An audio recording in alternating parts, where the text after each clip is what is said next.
بسم الله الرحمن الرحيم. الدرس السابع: تعابير عن الزمن والوقت.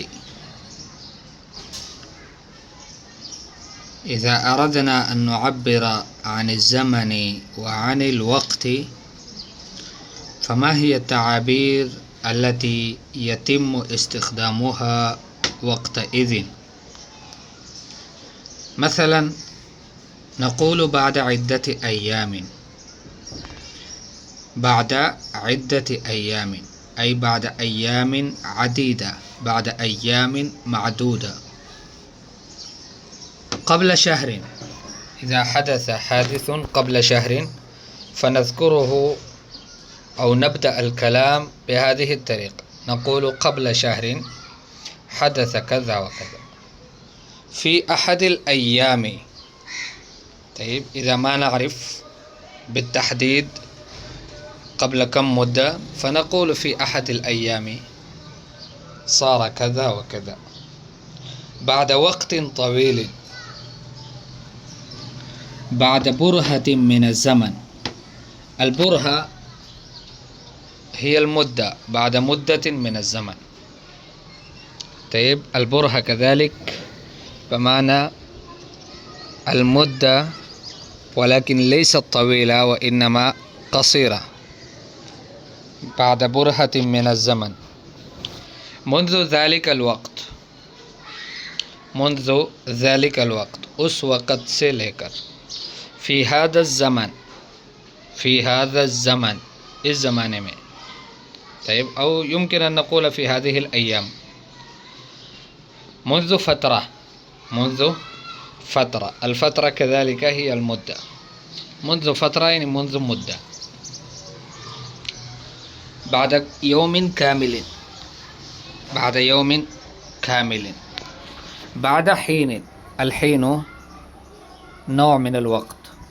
طيب، الحين هل أتى على الإنسان حين من الدهر، فمدة بسيطة من الزمن يسمى الحين. الأمثلة: ذهبت إلى الحج وبعد عدة أيام رجعت. هذا هو استخدام عدة أيام، بعد عدة أيام. تقول مثلا ذهبت إلى الحج وبعد عدة أيام رجعت. أدخلت في المستشفى وبعد عدة أيام خرجت. أدخلت في المستشفى أي أدخلني الناس في المستشفى لأنني كنت مريضا أو مصابا لا سمح الله، وبعد عدة أيام أخرجت أو خرجت. طيب، قبل شهر ذهبت إلى حديقة الحيوانات.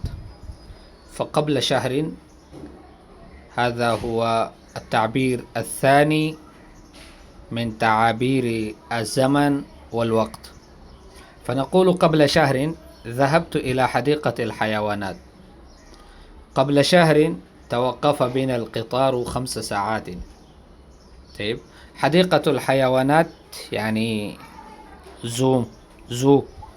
طيب، चिड़ियाघर.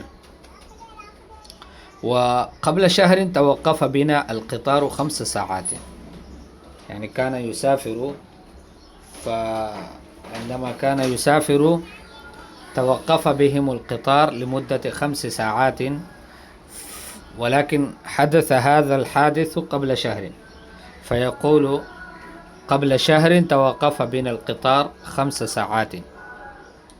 في أحد الأيام نزل الثلج في مدينتي. في أحد الأيام نزل الثلج في مدينتي. هذا إذا لا يعرف يعني اليوم بالتحديد فيقول في أحد الأيام حدث هذا، ففي أحد الأيام نزل الثلج في مدينتي. نزل الثلج ومعنى برفباری हुई. في أحد الأيام نسيت كتاب النحو. طيب، في أحد الأيام سرقت دراجتي. سرقت دراجتي. الدراجة هي سايكل. طيب، أو الدراجة النارية موتور سايكل. फी अहद अय्याम सुरक़त दर्राजती, चोरी हो गई मेरी बाइक। ذهبت إلى الطبيب وبعد وقت طويل جاءت نوبتي. متى جاءت نوبتي؟ بعد وقت طويل. طبعا عندما إنسان يذهب إلى العيادة، طيب العيادة معناها dispensary أو كلينيك، فينتظر طويلا لأن النوبات لا تأتي سريعا. فذهبت إلى الطبيب وبعد وقت طويل جاءت نوبتي. انتظرت الحافلة وبعد وقت طويل وصلت. انتظرت الحافلة هي बस، فانتظرت الحافلة मैंने बस का इंतज़ार किया। وبعد وقت طويل वसलत, एक लंबे वक़्त के बाद बस पहुँच गया। بعد برهة من الزمن دخل الأستاذ الصف. طيب يعني بعد مدة من الزمن دخل الأستاذ الصف، لم يدخل من البداية، وإنما بعد برهة من الزمن دخل الأستاذ الصف.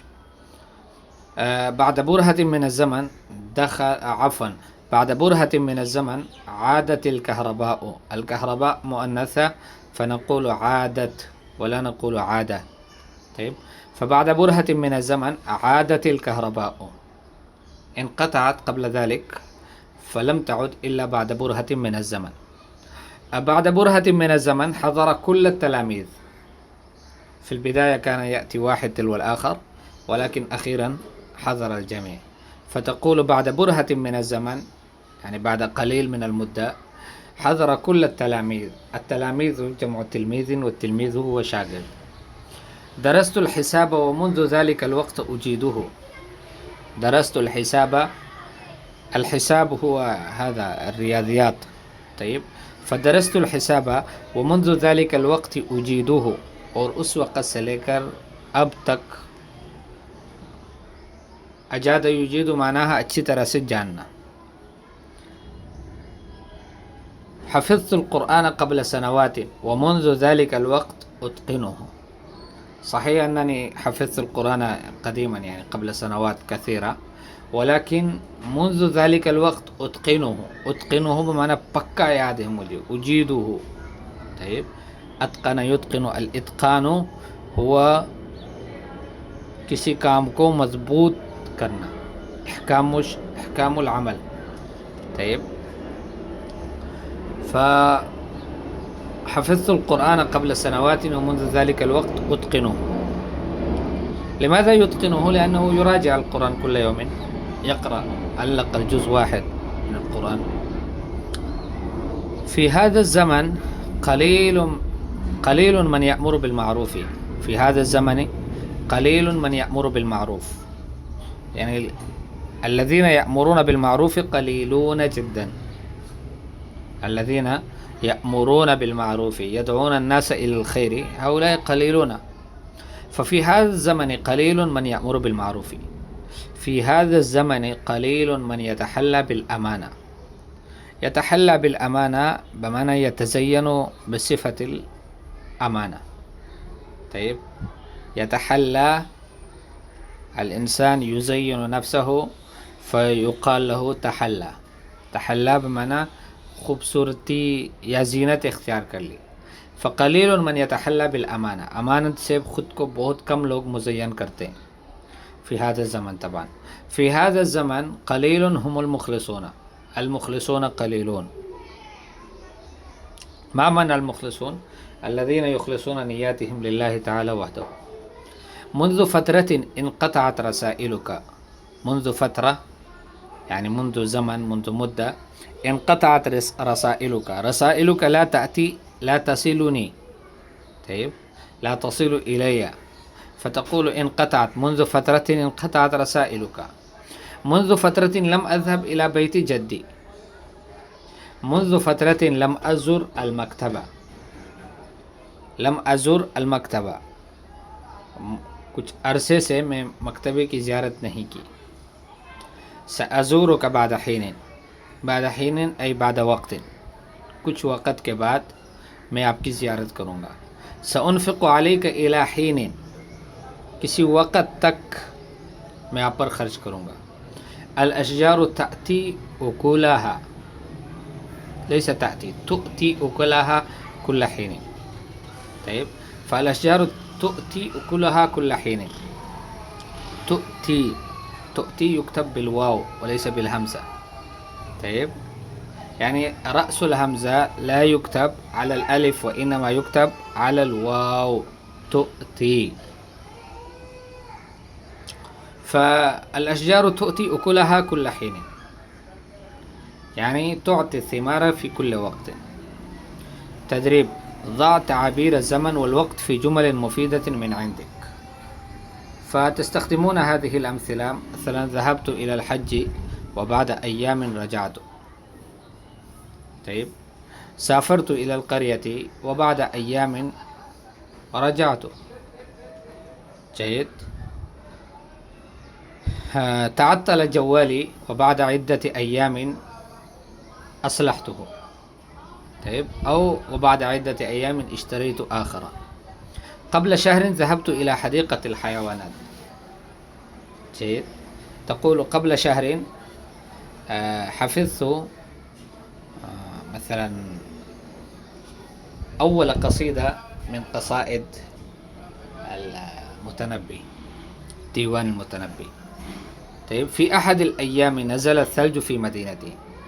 في أحد الأيام نزل الضيف في بيتي.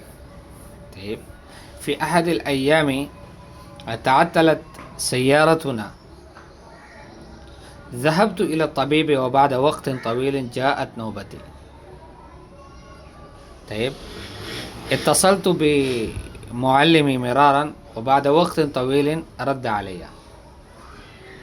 بعد برهة من الزمن دخل الأستاذ الصف.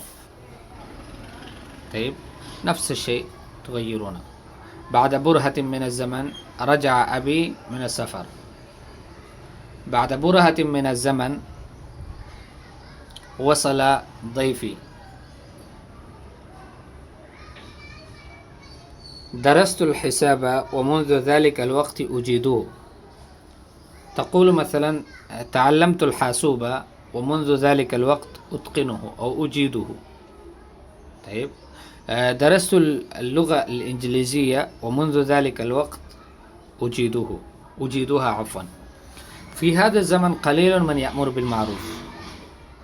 عندما تشكو من أحد تقول: في هذا الزمن قليل من ينصح الآخرين مثلا.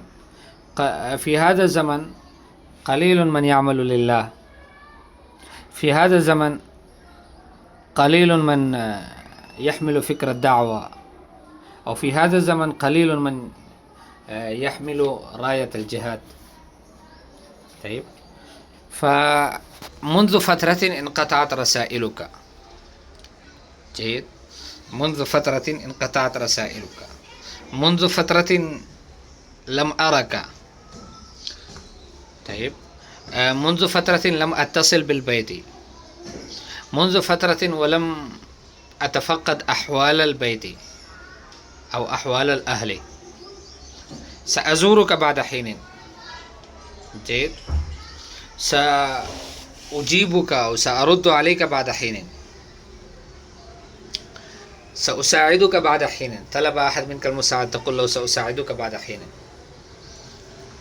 فهذه الجمل يعني تتقنون استخدامها وحفظها كذلك. السلام عليكم ورحمة الله وبركاته.